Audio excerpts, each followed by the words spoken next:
Hello, and welcome to I Hate Talking, a podcast about talking, including etymology, frustrating topics, current events, and other random subjects. I'm Adam. And I'm Steph.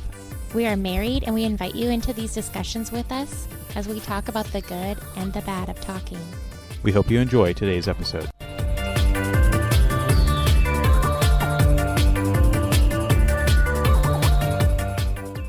Welcome to episode 68 of I Hate Talking. Hi, everyone. So we'll continue that particular bonus word that we had in our last episode, onomatopoeia. Nice. And I have been practicing the pronunciation, and I still have to think about it because the pronunciation, at least to me personally, doesn't exactly look like the word, and even more so when you look at the official pronunciation guide. Okay. So I just have to sort of not think about the letters and just say onomatopoeia. Okay. So we did get into a little bit of the definition of onomatopoeia last time, where that describes a word that comes about because of the sound of whatever it's describing. So the particular examples that we gave last time was cuckoo or sizzle, where those particular sounds are made by those things, and that is how the word came about. Mm-hmm. I guess we'll check the official definition from our favorite Oxford Language Dictionary to make sure that that adequately describes onomatopoeia. So perhaps we already ran into the definition during our brief research last time, because the Oxford Language Dictionary defines onomatopoeia as the formation of a word from a sound associated with what it is named. And it also notes that a relatively large number of bird names arise from onomatopoeia. And it also is used in some literary effects. So if somebody is describing a sound, they may coin a word or use a word that actually sounds like the thing that they are describing in that particular literary work. Words that come to my mind are like ping, right? Like the thing pinged. Like, you know what it means. I was like, ping, right? Yes. Or I'm trying to think of bird ones. Obviously, cuckoo. Cuckoo. But what else was there? So it doesn't give any specific examples, but let's see if we can find some other ones. Would splash be an onomatopoeia? Kind of the sound it makes when it falls in the water. Perhaps. The initial results that I get here for the birds is that a lot of bird calls, the words to describe that bird call or that sound that the bird makes, are from onomatopoeia. So like caw for crows, tweet for smaller birds, and hoot for owls are all from onomatopoeia. Oh, okay. That makes more sense, yeah.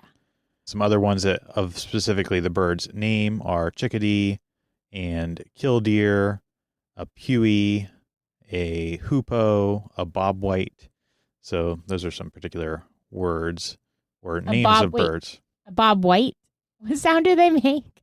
They apparently have a whistle that sounds like bobwhite. So maybe we can find that and see if we can capture a bobwhite call. That's funny. I want to hear that.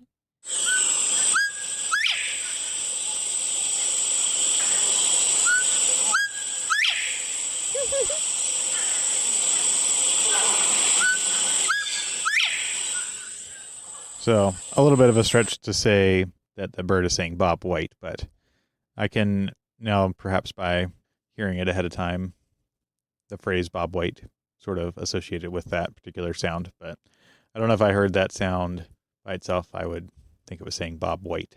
Right. That's me too. I can hear it. I can force myself to be like, oh yeah, I hear it.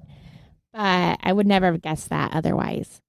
So splash and ping, I guess we can do a quick research to see if either of those words are onomatopoeia.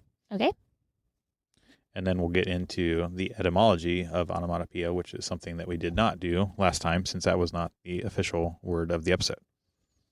So according to Google, splash is a onomatopoeia word, and that other similar words for water sounds like splish, splosh, and plop are also from onomatopoeia. There we go. Nice. And I'm guessing that ping will be as well, because I would assume that that came about from a radar ping where that is actually the sound that is made from the electronic devices that indicate that a radar has found something. And yes, according to Google, again, ping is another example of onomatopoeia because it mimics the sound of the high-pitched, sharp ringing noise when something on radar is found. Okay, so I want to get to the etymology, but before I forget, is it the same in every culture for onomatopoeias? Like, would a different culture have the same word for peen or splash? Because you've heard like different cultures, sometimes they'll have different languages, will have different animal sounds.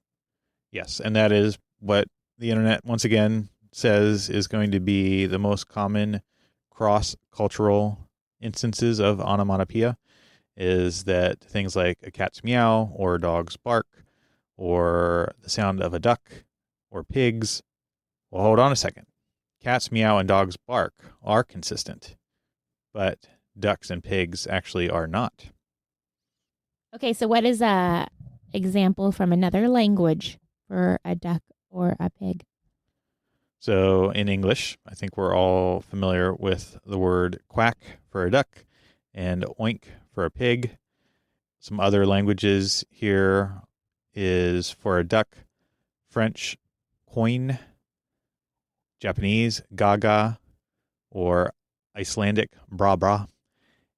So those are some examples. And then for pig, in German, grunz, Japanese, bu, French, groin groin, and Latvian, biloks. Interesting. Huh. I wonder why that is. I don't know. In some of these examples here, I think actually the other languages probably are maybe even a little bit better. And I would even say that probably for some of the pig noises as well, perhaps. But like, for example, heartbeat in Japanese is doki doki. Doki, doki. Instead of Doki. like bump, bump, bump, bump. Right. Hmm. So a lot of the summary information here attributes these differences because of the standard sounds that they use within their languages. So, for example, maybe these other languages don't have a QU ending in CK sound, so they would not even really use any type of that similar sound within their language. So, quack would not really exist in any of those other languages and therefore not be used for animal sounds. Okay, that makes sense. Now, not noted here is that maybe the animals just make different sounds. They speak a different language. Yeah, there might be just ducks in Japan that don't quack. Maybe. I don't know if a duck in America really quacks either, though. I've heard some quacking sound, but Yeah. again, maybe I'm predisposed to interpret that sound Okay. because that's what I've been taught is the sound noise.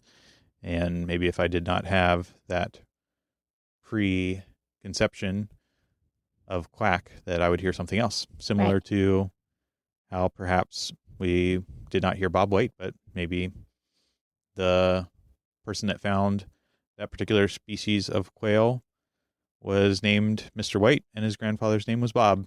Right. Okay, and forgive me because obviously I am not a talented voice actor, but as like a real life example, you always hear locally like a rooster goes cock-a-doodle-doo, but our roosters don't do that. It's almost the same up and down as that, but it's like more of like a I'd say, right? Because even like I'll do that right there, that back to them, and they'll go back and forth with me. Yeah, that's true. So, But it's I not a cock-a-doodle-doo. no, that's true. I Hmm. think that even in some of these other languages, and maybe as we were just alluding to for ducks, that maybe quack is not the exact sound, but it's close enough. And however it came about from the onomatopoeia development of the word was good enough to explain because, I mean, in all intents and purposes, that is the purpose of communication, is to impart some sort of information, knowledge, or ideas to others. So if somebody was like, and versus cock-a-doodle-doo, that maybe that's more clear to say cock-a-doodle-doo, even though it's not exactly representative of the noise that the animal makes. Yeah, that makes sense. There's a book. I'm going to reread it again this year because our kids are all about 2 years apart in grade level.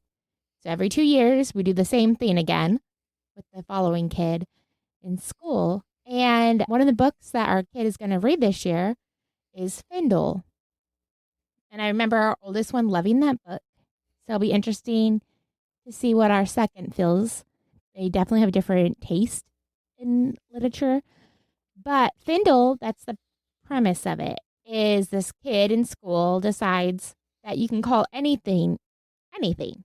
Every word is made up. And so he starts calling a pen a Findle.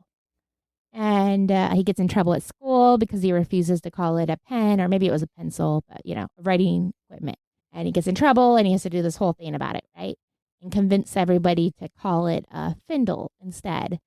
So it's kind of the same concept, right? Like somebody names it and we all just, that's what it is. I suppose so. I guess that fits right in with whatever generation is. What is the Gen Alpha? Is that where we're on now? The elementary kids or the ones being born right now? Yeah, I think it's Alpha. With all their YouTube jargon. Yeah. I said a word recently to a family member that was visiting. I said sus, because again, that's just what all the elementary kids are saying. And it comes out occasionally. And she laughed because she doesn't have really kids that age. And she was like, I've never heard that used in real life. Like, oh, well, I hang out with a lot of elementary kids.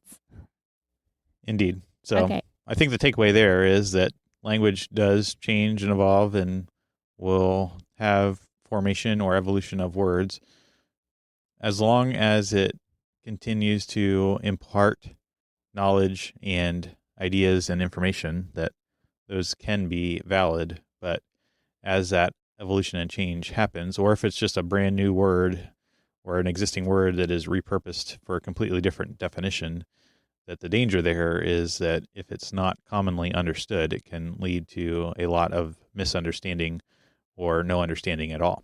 Yeah. Like there's words nowadays that are used completely different than 60 years ago in books. And it can be confusing or almost even offensive reading those books now. Indeed. All right. But back to the etymology of onomatopoeia. Onomatopoeia, I would have guessed, came from the Latin because of the ending with an IA. And it actually has 4 vowels at the end. O-E-I-A. So I don't know if that's very common. It probably is, I guess, in the old languages, but I was actually wrong. It comes from Greek, and it did flow through Latin before it came to English. So I guess I'm partially right. Okay. But the root words are 2 Greek words that were combined. So the onoma or onomat is the word for name, and that was combined with the word poiein or poies, which means to make or making. So when those are put together in the Greek, it would have been onomatopoeia, which literally means name making or word making. And then that came into the Latin, and that is actually where it changed to the O-E-I-A ending, onomatopoeia. Oh, good job. You knew it then. That counts. I guess that counts. But it went through Latin. The actual original was in Greek. So name making. That makes sense. Yes. So onomatopoeia literally means to make a name, or put another way, word making. So the way that words are made for particularly onomatopoeia in the modern usage is from the sound. But I guess you could argue that any type of word making, like if you are creating a new technology product and it combines 2 particular features and you call that device something that is both of those things, that quite literally that would be name making. Yeah. Onomatopoeia. But the way that it's used in the modern vernacular is to specifically describe the words that are made from the sounds of the things that the word describes. Okay, yeah. So that is our word or phrase of the episode, onomatopoeia, that we alluded to last time, but now we've gotten into some more specific examples and definition, as well as the etymology. Cool. Thank you. Well, we don't necessarily have a particular topic planned. So you, our listeners, can always suggest a topic for us to discuss. So if there's something that is in the current events or perhaps something that you have been thinking about, you can always send us a text message on the link in the description or send us an email or leave a comment. But I guess we just have to talk about what everybody's talking about. Is it about the viral TikTok video? The viral Coldplay TikTok video. It is crazy how much it's blowing up everything. And it's also, okay, super sad. I want to talk about it because I think the memes, all that are so funny. But first, we do have to preface these are real people's lives. There's real people that are hurt by this. I don't necessarily feel bad for the couple that got caught, but they have children, both of them, and they have spouses. So this is really sad for them. I guess maybe. I don't don't particularly know them. So maybe the kids hate the dad and they're like, finally a reason that he's going to leave. And this actually could be a good thing. There is a meme. Did you see it? Where it's the kids with the mom and they're like, how'd we get so rich? And she's like, well, your dad went to a concert with HR. And so, yeah, I guess if they don't like him, they're going to get a lot of money out of this. That's true.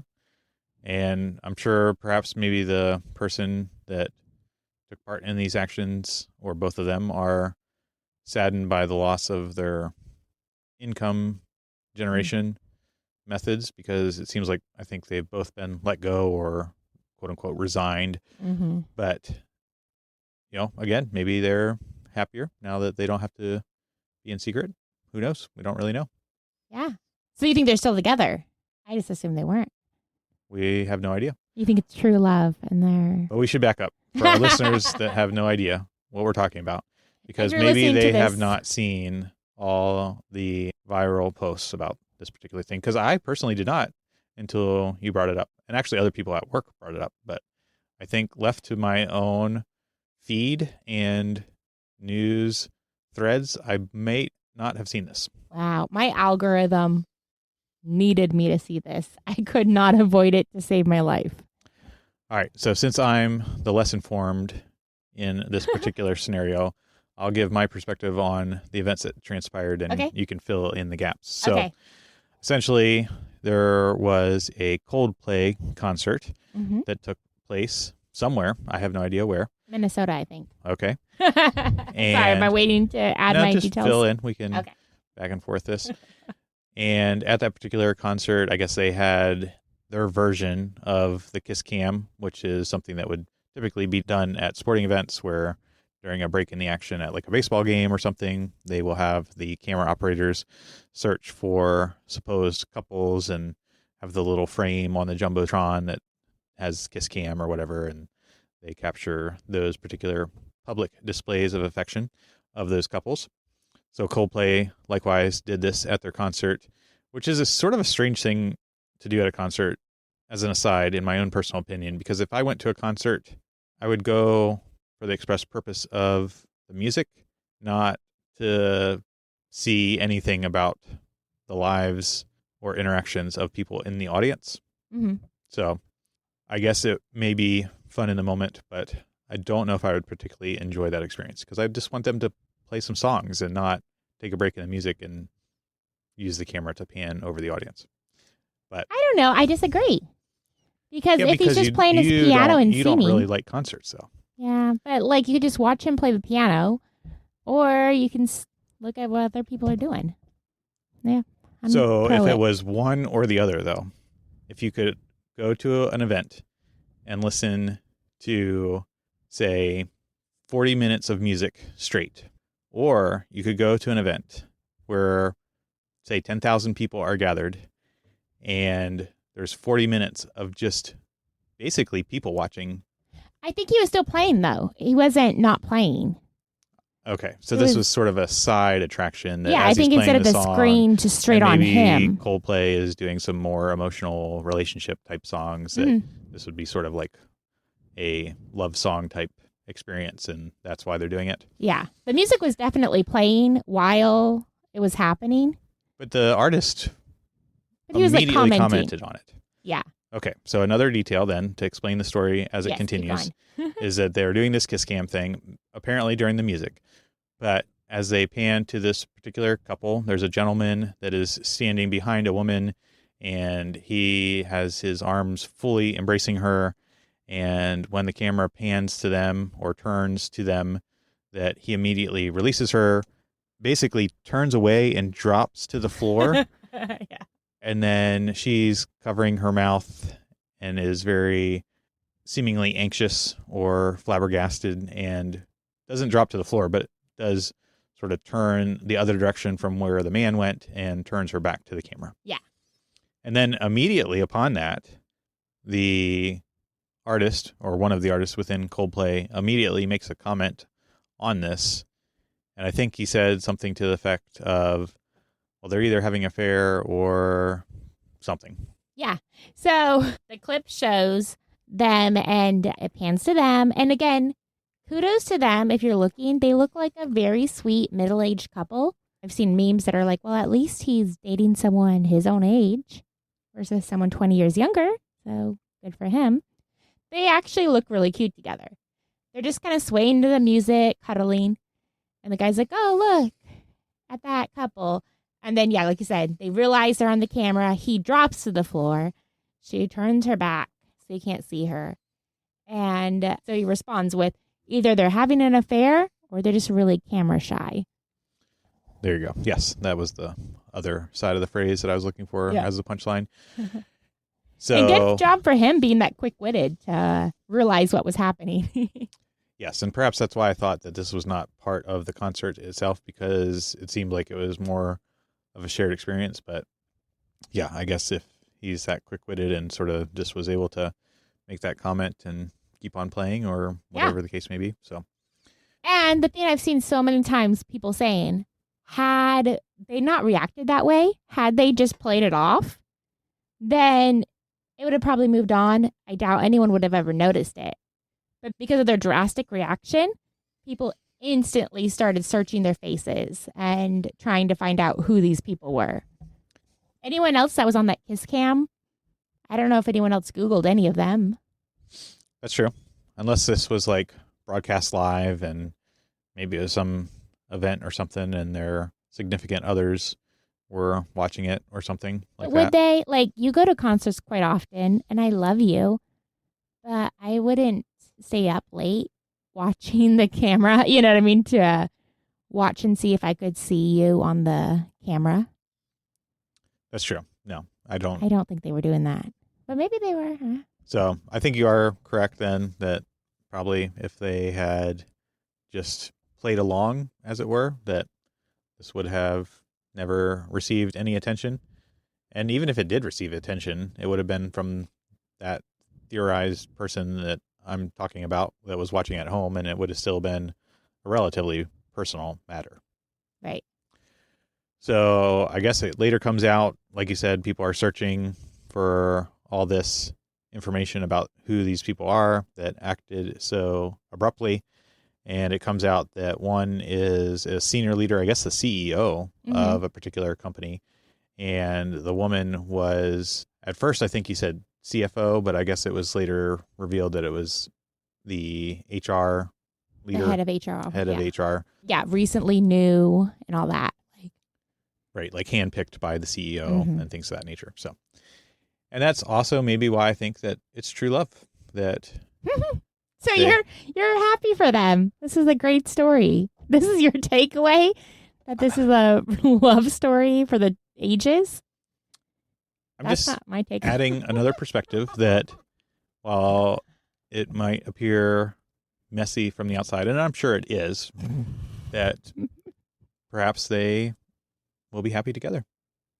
I mean, it's a bit of Sonder, right? They can have their own personal experiences, and this might have been the impetus for doing their own thing together. And the reason, again, I'm citing this You're so on the wrong side of this. The reason that I'm citing this is because that, as you said, she's not particularly younger, and there was some sort of relationship that was already in existence prior to meeting at the company, because he brought her in and basically hand selected her for this particular position. And it seems like the relationship was probably quite long existing. All right, I'm going to go check on the kids real quick. And we're going to pause the recording. And you're going to think about your answer and change it when I get back.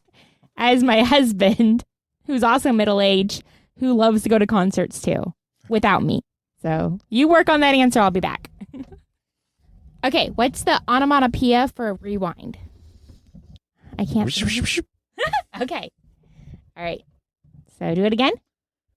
All right. How do you feel about the situation, Adam? So after that brief break, you're back. And while I am definitively against the actions that these two people took, because they acted in a way that was unbecoming of married people, and as you said, most likely hurt people, their spouses, their kids, their company, that I am also considering the fact that they may have different ideas about the situation that we have no clue about. So my point is not that I am in favor of infidelity or in any way am condoning their actions. I'm simply stating the fact that you described the situation in such a way that everybody ended up worse off. That's probably true, but maybe not entirely true, or has some probability of being untrue. So that was my singular point that I was making much earlier in the episode, is that the outcome actually could be beneficial and desirable for many different parties involved. Right, but he should have the integrity to end the marriage and such versus sneaking around. Or just stay committed to the marriage, yes. Yeah, that would be better. Right. So a good clarification that I think I can make is that I'm not condoning their actions. I probably also would land on the side that this is a detrimental event for all or most of the parties involved. But there is the slight probability that the outcome is actually perhaps favorable to some people. Okay. So, yeah, I mean, that's fine. I do not have any sympathy for them because I strongly believe in the sanctity of marriage.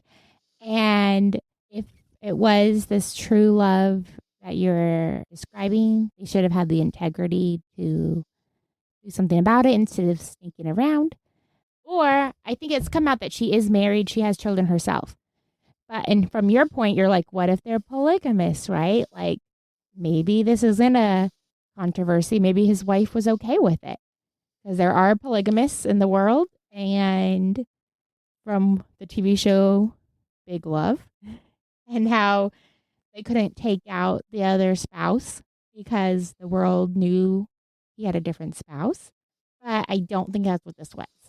Well, there you go. Maybe that's the case. Have you seen any information or photos of the husband of the woman involved? Yeah, I've seen a couple. Okay. And people have shared his LinkedIn. But his LinkedIn doesn't have a picture on him. But he does have a lot of connections. He's a CEO himself of a different company. Well, there you go. Not as big or popular, but well, maybe he'll get the CEO position of astronomer and then he'll be happy. There you go. Or at least half the money. But even for that, I would have more respect for someone who is a polygamist in that kind of situation, because theoretically, it would be consenting adults that are all the wife would know about the other wives and consent to it. In an ideal situation, I know that there's a lot of abuse in that world. So I'd have more respect over that versus a couple that sneak off and their spouses are at home taking care of the children and not knowing what the other spouse is doing. That's true.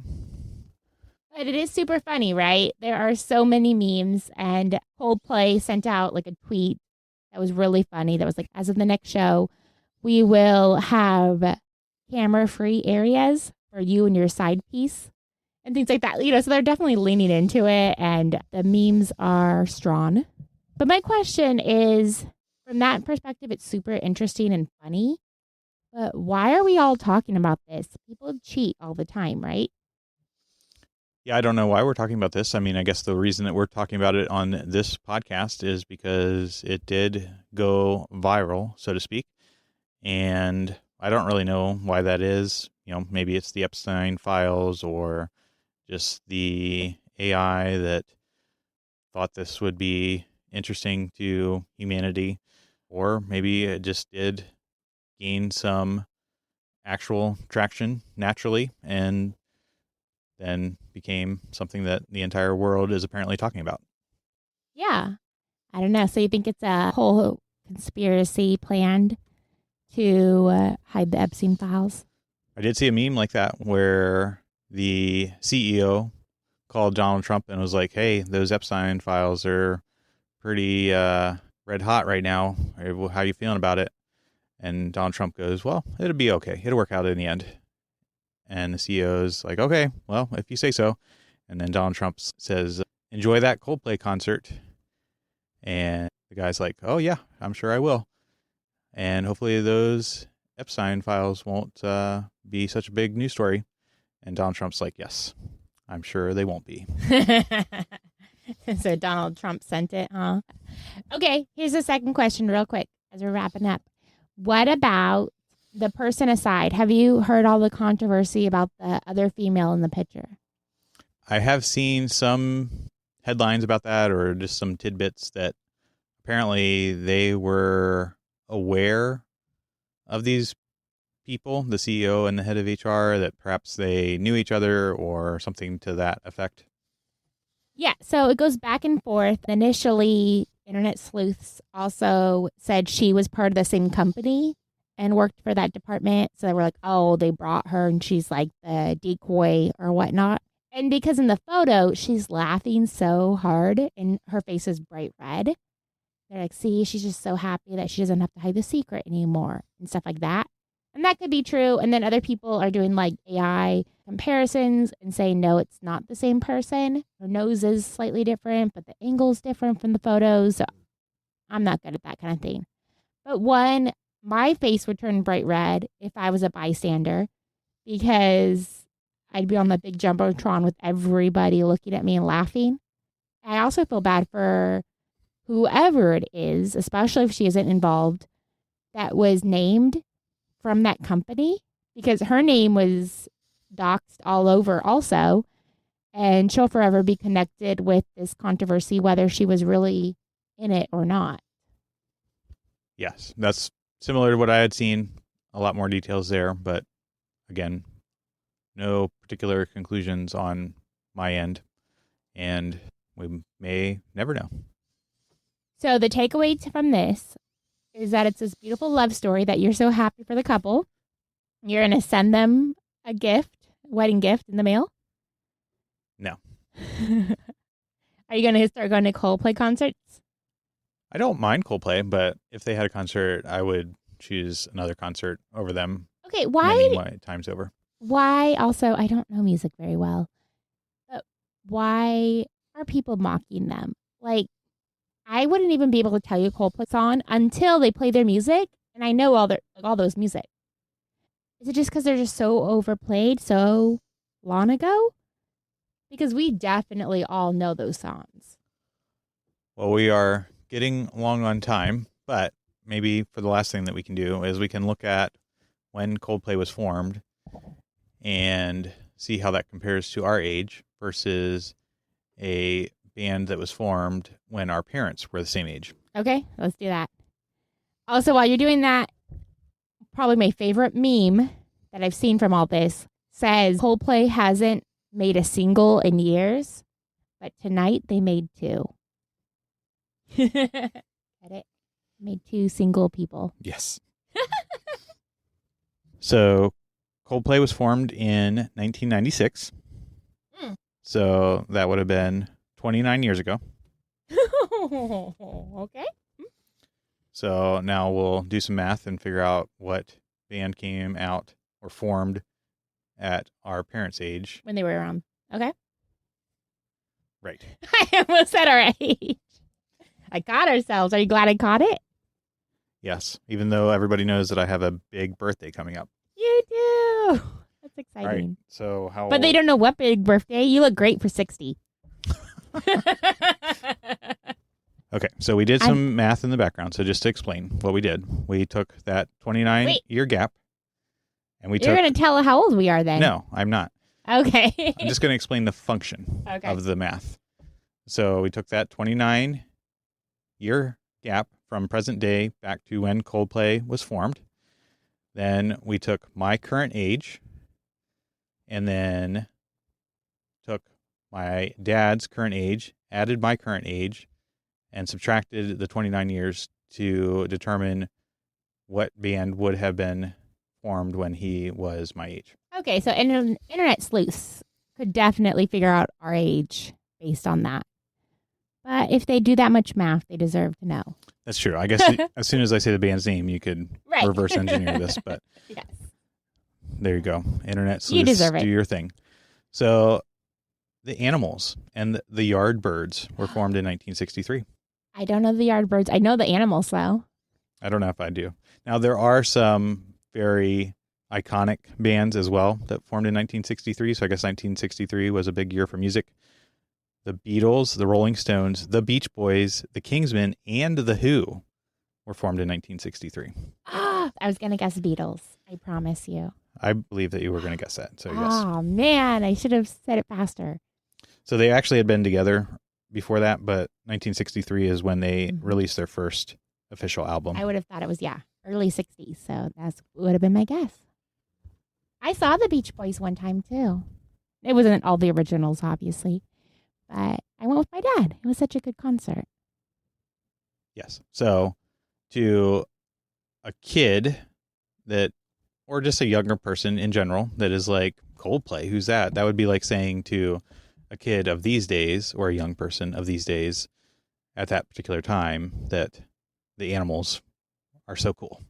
So, I mean, it would be theoretically like I went when I was a kid to a Beach Boys concert, and I definitely enjoyed it.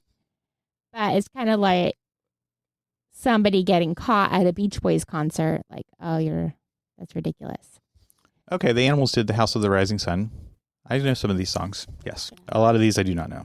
But House of the Rising Sun is probably the only song that I know by them, which is also the top listed song that they would be known for. Right.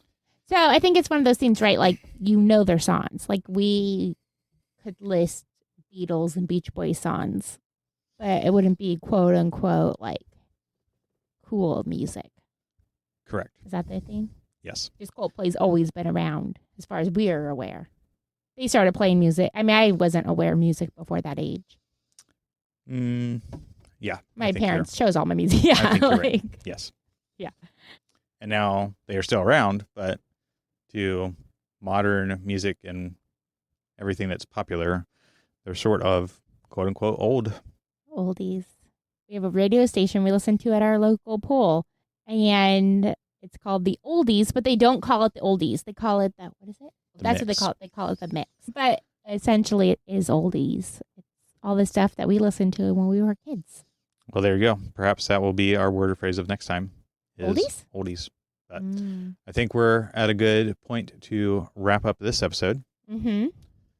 So, from your friends at I Hate Talking, until next time, remember, it is only through talking that we begin the journey to understanding.